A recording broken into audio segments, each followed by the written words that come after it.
Myths, folktales, and fables.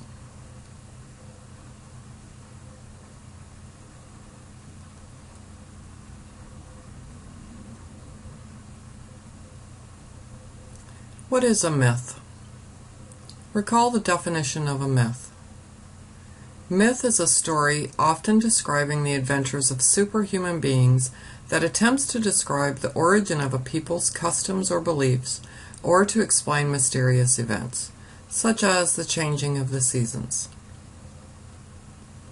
What does myth do? It explains natural phenomena or an occurrence. It explains the creation of the world. It teaches people moral lessons. It explains some historical event. It explains some ancient religious practices. And it also reveals the common hopes and fears of mankind. Some characteristics of myths. Myths often have a religious sense to them. They are early man's desire to explain the universe. For example, Apollo, the son of Zeus, drove the chariot of the sun across the sky. Myths often have gods and goddesses and heroes in them. The gods and goddesses and heroes are superhuman in nature. For example, Atlas bore the weight of the world and the heavens on his shoulders. In myths, the characters often go through transformations. The gods sometimes appear in disguised form. For example, Zeus came to Hera as a poor bird caught in a storm. We often see him depicted as a peacock, as in this picture. Athena appeared as an old woman and challenged Arachne to a weaving contest. Arachne is a character that's depicted as a spider. The gods and goddesses have human emotions. Hera was jealous.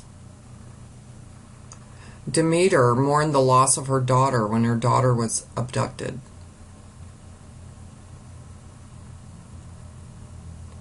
Magic is also involved in myths. For example, Athena came full grown out of the head of Zeus.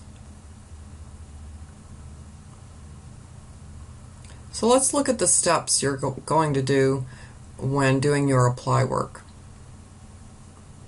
Apply Practice 1 is about identifying the methods of characterization in a myth. Step 1. Read the given myth text selection. We're going to read from The Reason for the Seasons. Persephone had grown into a beautiful young woman with a smile for everyone. One day, while picking flowers in the fields, Hades, her uncle, the god of the underworld, noticed her. Hades was normally a gloomy fellow, but Persephone's beauty had dazzled him. He fell in love instantly. Quickly, before anyone could interfere, he kidnapped Persephone and hurled his chariot down into the darkest depths of the underworld, taking Persephone with him. Locked in a room in the hall of Hades, Persephone cried and cried. She refused to speak to Hades, and she refused to eat. Legend said if you ate anything in Hades, you could never leave. She did not know if the legend was true, but she did not want to risk it in case someone came to rescue her. Over a week went by. Finally, in desperate hunger, Persephone ate 6 pomegranate seeds. She promptly burst into tears. She was not the only one crying. Demeter, her mother and goddess of the harvest, missed her daughter terribly. She did not care if the crops died. She did not care about anything except finding her daughter. No one knows who told Zeus about it, but it was clear this could not go on. Zeus sent his son Hermes to work a deal with Hades. This was the deal Hermes worked out. If Persephone would marry Hades, she would live as queen of the underworld for 6 months each winter. In the spring, Persephone would return to Earth and live there for 6 months. No one especially liked the deal, but everyone finally agreed. Every spring, Demeter makes sure flowers are blooming and crops are growing and the fields are green with welcome. Every fall, when Persephone returns to the underworld, Demeter ignores the crops and flowers and lets them die. Each spring, Demeter brings everything to life again, ready to welcome her daughter's return. To the ancient Greeks, that was the reason for the seasons.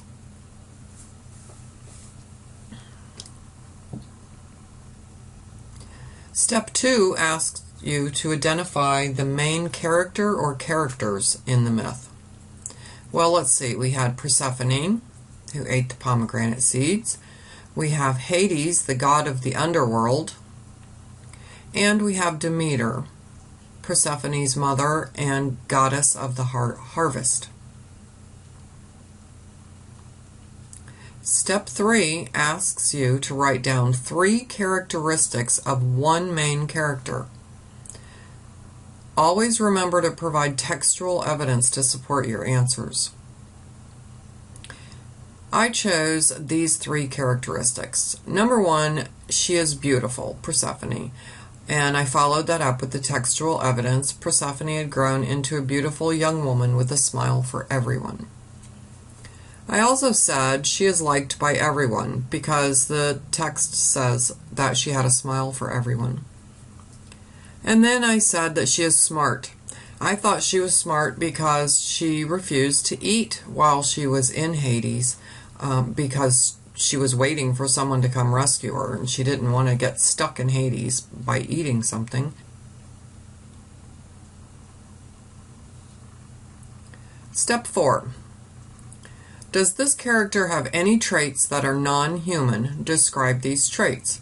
Okay, I had chosen Persephone, but Persephone doesn't really have any non-human traits, so I'm going to look at Hades, who shows the non-human trait of being able to drive his chariot underground.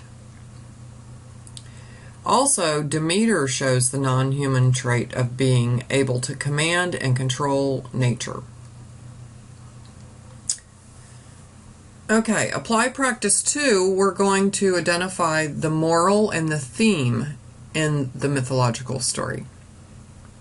Step 5 asks you to explain the situation, belief, or custom in the story that is explained by the actions of the main character. In this story, we see how summer, autumn, winter, and spring came about. So where did the seasons come from? Demeter welcomes home her daughter with flowers in the spring and summer, and in the fall and winter everything dies because Demeter is so sad. Step 6 asks you to provide textual evidence to support your answer, and here's the textual evidence to support my answer.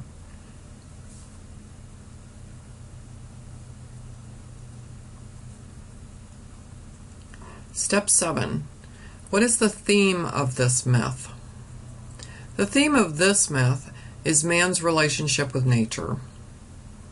We know this because the story tells us how something came to be in nature, the seasons, and how humans are related to it. Next, we're going to look at folktales. Recall the definition of a folktale. A folktale is a story made up and handed down by the common people.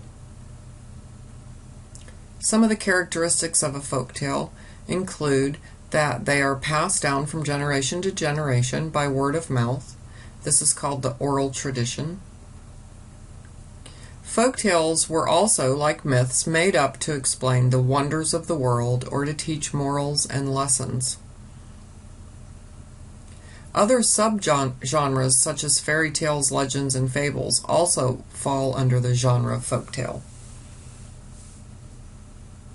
Folktales, like myths, come from all over the world and many different cultures. Some common elements of folktales. First of all, we have the rule of 3. Items happen in sets of 3s or sometimes 7s.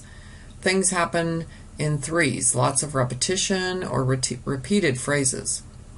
There's 3 characters, 3 events, 3 tests the characters must overcome. Some examples of this are Jack and the Beanstalk. He showed Jack climbing the beanstalk 3 times. The wicked stepmother visited Snow White in the forest 3 times before she finally got her to eat the apple. Magic is commonly used to explain the unexplainable in a folk tale. You will see similar characteristics from stories across the world. In other words, there's folk tales from Africa, from Norway, from Russia, from Spain, China, Japan, Australia, all around the world. The folktale stories are very similar.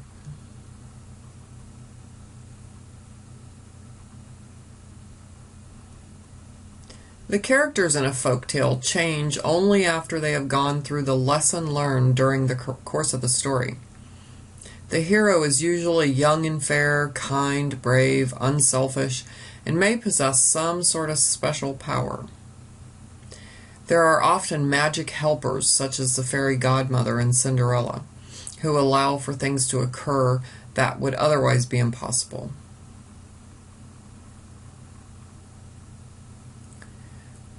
One type of folktale is called the trickster tale, and the trickster tale usually has one common character who's very clever and causes problems for all the other characters. They usually don't get punished for it either. Some examples of trickster characters include Anansi the spider, the hare rabbit, and the wolf.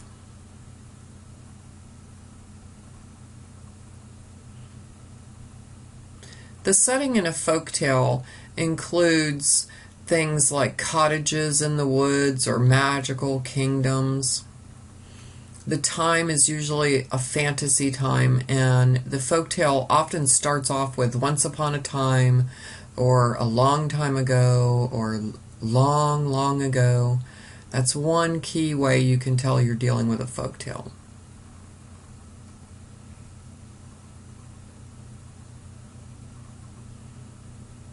All right, Apply Practice 3 asks us to identify characterization and background in a folktale. Step 8 says to read the given folktale text selection.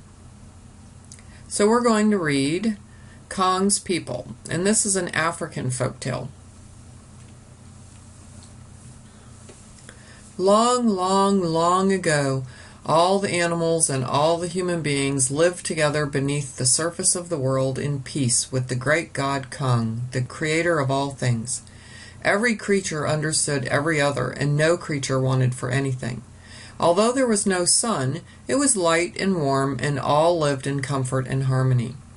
During this blissful time, Kong began to plan the world above, where all creatures would eventually live. First he created a wondrous, magnificent tree, the branches of which spread over the entire surface of the country. He then created all the wonders within it. When he was satisfied that all was good, he dug a hole deep down to where the humans and animals were living. He took a man by the hand and led him up through the long passageway to the world above. He sat the first man down by the hole, and they waited. Soon a woman wandered up through the hole, and the couple explored their new world with all the wonders in it. Delighted with everything, they called down the passageway, and soon the other people and all the animals, led by the inquisitive long-necked giraffe, were streaming out of the hole. What wonders they found! The excited birds flew up high into the tree, twittering their delight at all they could see, and many animals jumped and scrambled into the branches, wanting to see further for themselves. Amidst the excitement and noise, the great god Kong, pleased at their delight with his creation, called all people and animals together under the tree. "I will tell you the laws of this new world," he said. "You are to live together in peace and harmony. You will talk together and listen to each other. But this is a new world and very fragile." Turning to the humans, he went on, "Under no circumstances must you make fire. To do such a thing would be to bring great evil upon this beautiful world." They promised solemnly that they would never do this. Satisfied, Kong left them to enjoy their new world and went away to watch in secret. For a while all went well, But then the sun started to slowly sink beneath the horizon. All the people and animals gathered together to watch this strange phenomenon. But once the sun had gone, the world became dark and cold. The humans could not see as they lacked the eyesight of the other creatures. The humans became cold as they lacked the fur and feathers of the other creatures. The humans began to be afraid. They huddled together in an effort to keep warm and shared their worries with each other. What is happening? Will the sun ever return? The fear spread fast among them. The animals, too, began to be afraid as they saw the people change and heard what the people were saying. As the dark time continued, the fear began to turn to panic. We are going to freeze to death. How can we live if we cannot see?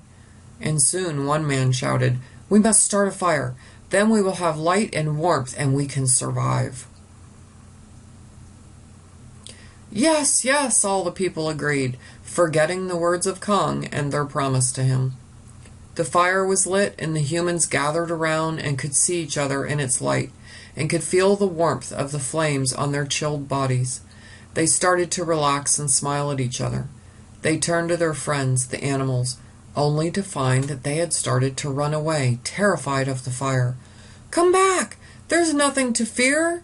The people stood and shouted, but the animals could no longer understand them, and only heard shouts and yells, which terrified them further. In no time at all, every creature had run away and hidden. Sadly, the people now remembered their promise to Kong, and realized that by breaking it, they had also broken the understanding between humans and animals forever. Okay. Step 9 asks us to identify the main character or characters. So we had a few characters in this story. We had Kong, the god, we had all the people, and we had all the animals. Step 10 asks you to write down 3 characteristics of one of the main characters. So I chose Kong. And here are my 3 characteristics that I chose from the text. He creates the world, so he must be superhuman, right? Because he created the world. He's a good god because he has the people's best interests at heart and the animals. And he has superhuman vision.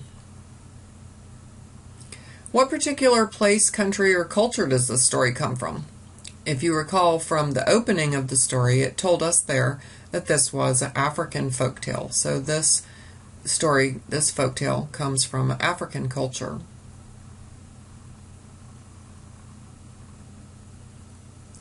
Step 12 asks you, again, to provide textual evidence to support your answer. So that is what I did. I took each one of the characterizations that I wrote down and I added textual support directly from the story.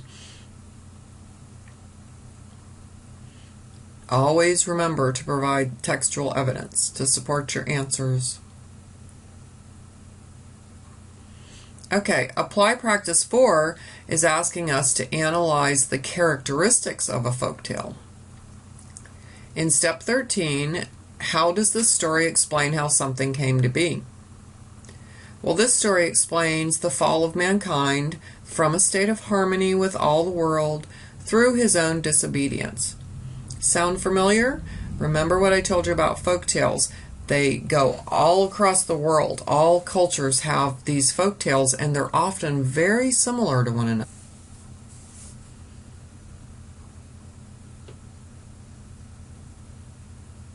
Next, we're going to look at the fable. Remember, a fable is a subgenre of a folktale.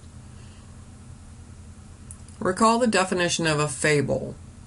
A fable is a short story, typically with animals as characters, conveying a moral. A fable is a type of folktale and is very similar. Big difference in the fable and folktale is that in the fable, we usually have animals as the main characters.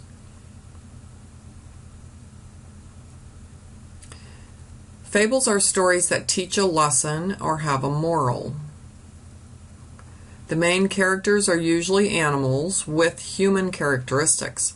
They laugh and talk and do nice things and mean things. The moral is often stated, but sometimes it needs to be inferred by the reader. Examples of fables are the tortoise and the hare and the ant and the grasshopper. Okay, Apply Practice 5 is going to ask us to identify methods of characterization in a fable. Step 14 asks us to read the fable. You'll notice that fables are considerably shorter than myths and folktales. Step 15 is going to ask us to identify the main character or characters, so keep your eye out for that as we read the story. A miser sold all that he had and bought a lump of gold, which he buried in a hole in the ground by the side of an old wall, and went to look at it daily. One of his workmen observed his frequent visits to the spot and decided to watch his movements. He soon discovered the secret of the hidden treasure, and digging down came to the lump of gold and stole it. The miser on his next visit found the hole empty and began to tear his hair and to make loud lamentations. A neighbor, seeing him overcome with grief and learning the cause, said, "Pray do not grieve so, but go and take a stone and place it in the hole, and fancy that the gold is still lying there. It will do you quite the same service, for when the gold was there, you had it not, as you did not make the slightest use of it." Okay, who was the main character in that? The miser? Okay, step 16 is going to ask us to write down 3 characteristics of that main character. So these are the characteristics that I came up with. He's stingy, he's foolish, and he's a little dramatic. Okay, so I of course added my textual evidence to this to support my answers. Don't forget to provide textual evidence to support your answers, always. Okay, Apply Practice 6 is asking us to identify the moral and theme in a fable. Step 17, what is the lesson that can be learned from the fable that we just read? The moral of the story is the worth of material wealth comes from what you do with it. Step 18 asks you to provide textual evidence to support your answer. And that was in the last line. In a fable, you'll often find the moral of the story in the last line. Step 19 asks you to write the lesson or moral in your own words. So this is what I wrote in my own words. Hoarding your money will bring you nothing but misery.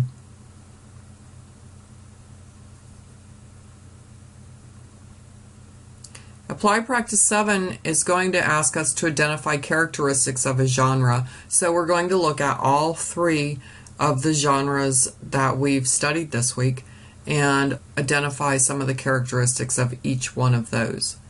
So step 20 asks you to write down 1 characteristic that would let you know the text you are reading is a myth. So when you get to the step prep work in step 20, you'll be given a myth to read, and you'll have to identify how you know that what you're reading is a myth.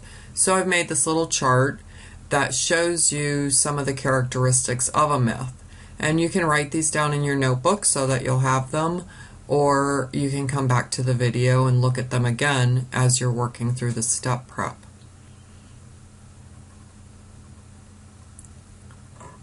Step 21 asks you to do the same thing, but this time you're going to be reading a folk tale.